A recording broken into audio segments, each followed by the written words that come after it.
ఈ మధ్య మీరు ఒకసారి ఆ వీడియో చూడండి.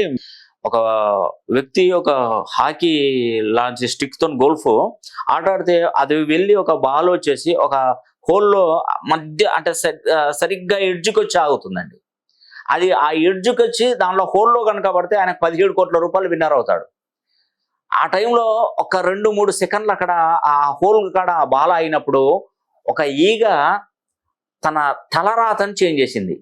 కొన్ని 17 కోట్లకు అధిపత్యం చేసిందండి. ఒక్క ఈగ ఆ బాల్ మీద చూడండి, జూమ్ చేసి చూడండి.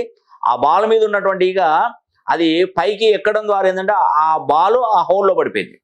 తనకి 17 కోట్ల రూపాయలు వచ్చాయండి. అంటే అదృష్టం అనేది ఎటువైపు నుండి అయినా వస్తుందండి. మనం ఈరోజు చేతిలో చిల్లి గవ్వలేకుండా నిరుత్సాహంతో ఉన్నాం, కానీ ఆ భగవంతుడు ఆ పరమేశ్వరుడు తలుచుకుంటే అది ఎంతో రోజులు పట్టదండి. బండ్లు ఓడలైతే ఓడలు బండ్లు అవుతాయని తెలుసు కదా.